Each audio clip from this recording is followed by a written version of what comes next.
ومأجورا.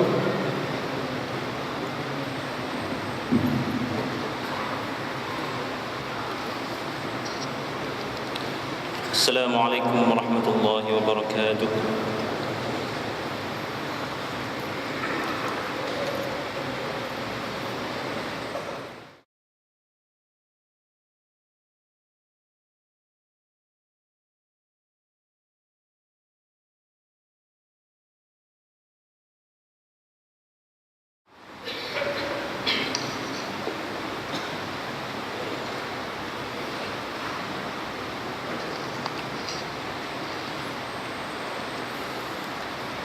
الحمد لله العلي الكبير اللطيف الخبير، نحمده ونستعينه ونتوب إليه ونستغفره، ونعوذ بالله من شرور أنفسنا وسيئات أعمالنا. من يهده الله فلا مضل له، ومن يضلل فلا هادي له. أشهد أن لا إله إلا الله وحده لا شريك له، وأشهد أن محمدًا عبده ورسوله. اللهم صل على سيدنا محمد وعلى آله وأصحابه الذين عزروه ونصروه واتبعوا النور الذي أنزل معه، أولئك هم المفلحون، وسلم تسليما كثيرا.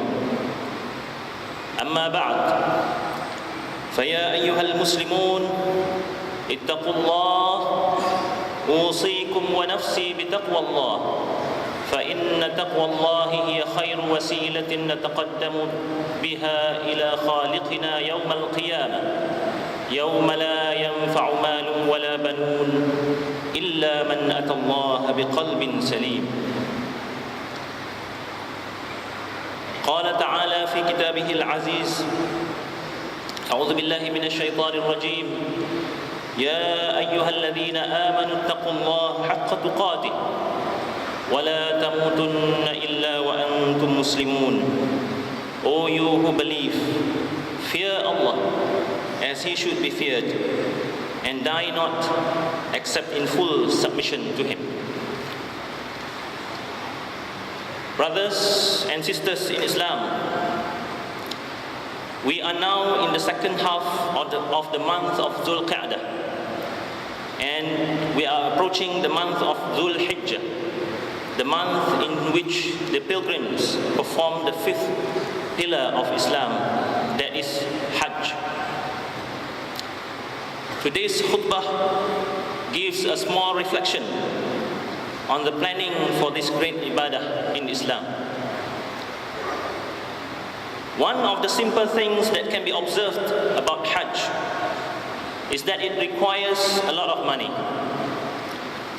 Among the pillars of Islam, 3 do not really require a substantial amount of wealth to perform, but 2 of them do: Hajj and Zakah. Allah has made it clear in the Quran that the obligation to perform Hajj is tied to a person's ability, and this ability is basically about physical and financial ability. Thus, in Ali Imran, verse 97, Allah subhanahu wa ta'ala says, وَلِلَّهِ عَلَى النَّاسِ حِجُّ الْبَيْتِ مَنِ اسْتَطَاعَ إِلَيْهِ سَبِيلًا إلى آخر الآية. Pilgrimage to the house, Al-Baytul Haram, is a duty owed to Allah by the people, those who can make their way to it. Brothers and sisters in Islam, now, if this is what the verse says, what should be the mindset of a Muslim who has not yet possessed enough money to go for Hajj? If you are a person prone for finding excuses, you might say, I don't have to think about it because it is not yet obligatory upon me. Hajj is only obligatory on those with the ability to do it. For those with this thinking, the obligation looks as though it was accidental or based on coincidence.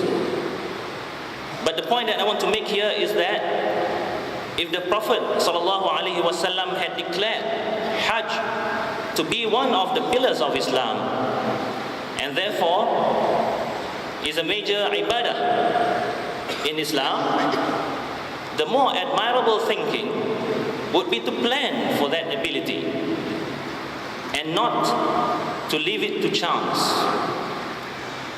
This situation is similar to zakah. One person might have this passive thinking of leaving the ability to pay zakah to chance. That is, if I have enough wealth to the point that I have to pay zakah, then I'll pay.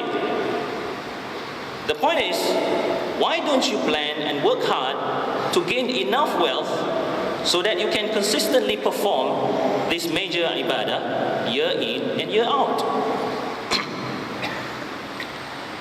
One of the famous verses on zakat reads, وَالَّذِينَ هُمْ لِلزَّكَاةِ فَاعِلُونَ. This is normally translated as those who observe zakat or pay zakat. But some scholars observe that going by the structure of the sentence, the verse seems to say those who do something, fa'ilun, do something liz-zakah, for zakat.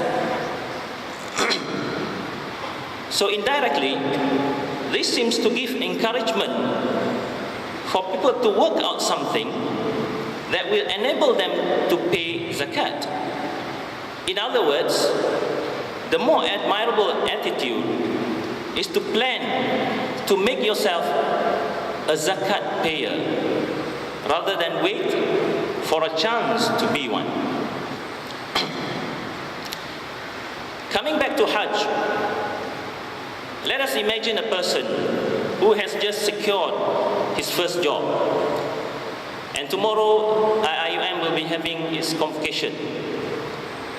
Many of the graduates have secured their first job, and some are going to secure their first job after a while. So let us imagine this person who has just secured his first job. What would be his priorities? Understandably perhaps, a house to live in, a vehicle to commute to the workplace, a monthly contributions to parents, and so on. And apart from that, day-to-day subsistence. Now, would that person be thinking about Hajj at that moment? At the moment of securing the first job?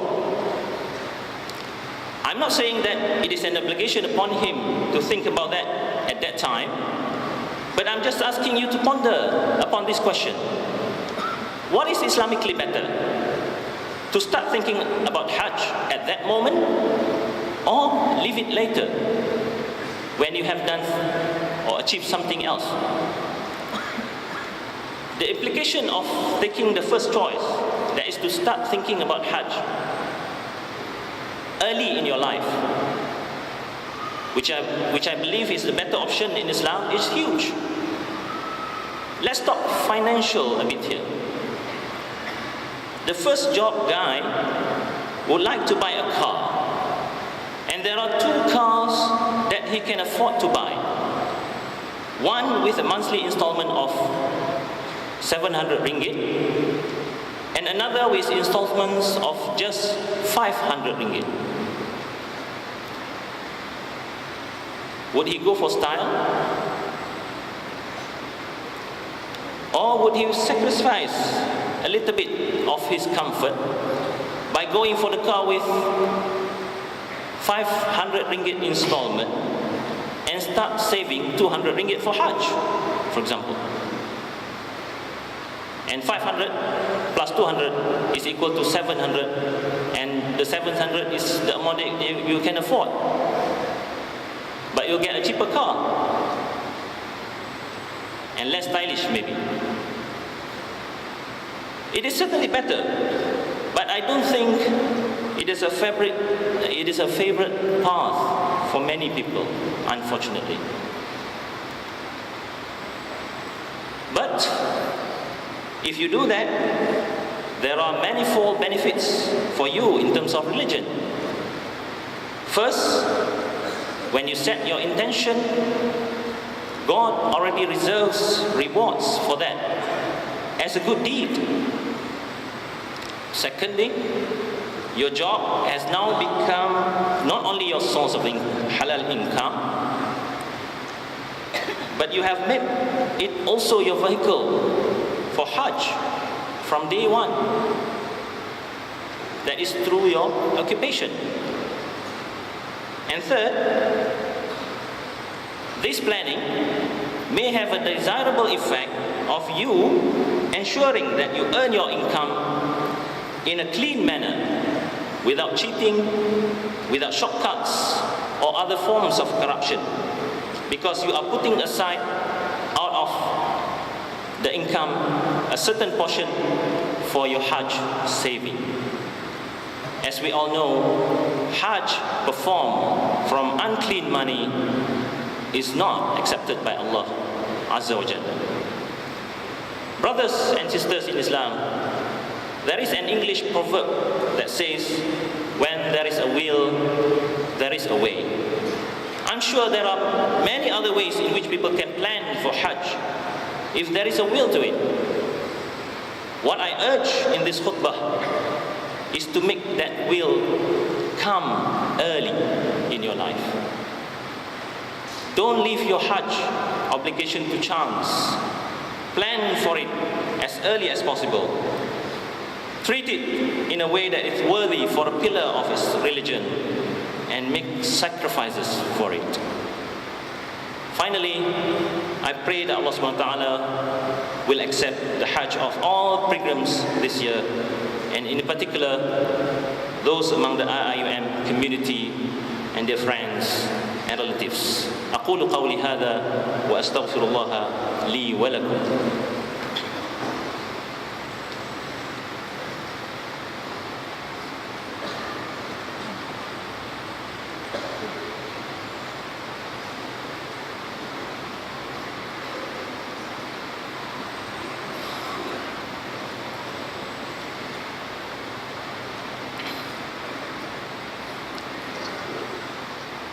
الحمد لله الذي بنعمته تتم الصالحات، وأشهد أن لا إله إلا الله وحده لا شريك له، وأشهد أن سيدنا محمدا عبده ورسوله. اللهم صل وسلم على عبدك ورسولك محمد وعلى آله وصحبه أجمعين. أما بعد، فيا أيها المسلمون اتقوا الله، أوصيكم ونفسي بتقوى الله، faqad fazal muttaqun. Sidang Jumaat sekalian, topik khutbah hari ini adalah mengenai perancangan haji. Haji sebagaimana yang kita sedia maklum adalah salah satu rukun Islam. Namun kadang-kala ada di kalangan kita yang leka untuk merancang pelaksanaan haji. Tambahan pula, haji sering disebut sebagai kewajipan yang bergantung kepada kemampuan. Oleh itu, ramai yang melihat faktor kemampuan ini hanya setelah aspek-aspek lain diberi perhatian dan keutamaan. Sedangkan ada kalanya perkara yang diberikan keutamaan itu sebenarnya adalah keutamaan yang salah atau kurang tepat. Kadang-kadang kita membeli rumah untuk diduduki. Selepas beli sebuah rumah yang lain pula. Selepas dah ada kereta yang selesa, tukar pada kereta yang lain pula. Dan tidak ada duit yang disimpan untuk membuat haji. Kemudian kita mengatakan kita tidak ada kemampuan. Rumah yang pertama adalah keperluan, kenderaan yang pertama juga ada keperluan. Tetapi apakah jenis kenderaan yang kita miliki jika kita ingin memikirkan tentang haji? Inilah yang ingin dipersoalkan, tentang mindset dan juga mentaliti yang perlu ada untuk kita memikirkan tentang pelaksanaan haji dan perancangan untuk menunaikan haji. Tadi saya berikan contoh orang yang baru bekerja. Adakah sudah ada perancangan haji pada saat permulaan kerjayanya itu? Bagi yang ada, alhamdulillah. Tapi bagi yang tiada, mengapakah haji tidak menjadi satu keutamaan, satu prioriti, sedangkan ia satu ibadat yang besar dan menjadi salah satu daripada rukun Islam? Kalau kita lihat dari segi kenderaan contohnya, kenderaan satu yang penting, satu yang diperlukan untuk yang baru bekerja. Tetapi jika ada dua kereta yang mampu dimiliki, satu kereta yang bayaran bulanannya RM700 dan satu kereta lagi yang RM500, berapa ramai, contohnya kita fikirkan, berapa ramai yang memilih untuk membeli kereta yang RM500 dan memperuntukkan contohnya RM200 yang dia masih mampu itu untuk haji? Sekiranya perancangan sebegini atau lain-lain perancangan boleh dilakukan, insya-Allah kemampuan untuk menunaikan haji itu akan tiba dengan segera. Apabila ia tiba dengan segera, bermakna kita mudah-mudahan dapat menunaikan ibadat haji dengan segera dalam keadaan kita masih sihat walafiat, dengan tubuh badan yang masih mantap. Pilihan ini tentulah pilihan yang lebih bijak, tapi rasanya tidak ramai yang membuat pilihan yang sebegini. Dari segi agama, tentunya ada banyak kelebihan apabila kita membuat perancangan mengenai haji seawal begini. Antara lain, apabila kita sudah berniat, meletakkan niat kita untuk menunaikan haji tersebut, bermakna pahala atau ganjaran untuk niat itu sudah bermula. Dan apabila kita memperuntukkan wang untuk melaksanakan perintah tersebut, maka ganjaran itu akan berterusan selama mana kita berusaha ke arah itu. Ada satu lagi manfaat sampingan. Contohnya apabila kita memperuntukkan sebahagian daripada pendapatan kita untuk haji. Kita sendiri sedar bahawa apabila kita menunaikan haji, kita perlu menggunakan sumber yang halal. Jadi apabila kita daripada awal lagi memperuntukkan sebahagian daripada pendapatan kita untuk haji, adakah kita akan menggunakan kaedah-kaedah ataupun cara-cara yang tidak benar dalam jalankan kerja dengan penipuan ataupun shortcut ataupun rasuah dan sebagainya, sedangkan kita sedang menyimpan untuk haji? Jadi sekiranya kita membuat perancangan tersebut, mudah-mudahan di dalam pekerjaan kita juga kita akan terpelihara daripada kesalahan-kesalahan dan dosa-dosa yang berkaitan dengan wang dan rezeki, supaya hasil yang kita kutip dan kita simpan itu bersih untuk kita tunaikan haji satu hari nanti. Ini akan membawa bukan sahaja keberkatan kepada pekerjaan kita itu sendiri, bahkan di dalam kehidupan kita secara keseluruhannya. Sidang Jumaat sekalian, pepatah ada mengatakan, di mana ada kemahuan, di situ ada jalan. Khutbah ini menegaskan, inilah sikap yang kita perlu ambil berkenaan haji, dan kemahuan itu pula janganlah ditangguh-tangguhkan dengan mengira selepas itu dan selepas ini. Jadikanlah ia keutamaan kita, dan jadikanlah kemahuan itu seawal mungkin, dan lakukanlah plan yang kemas dan jitu untuk mencapainya.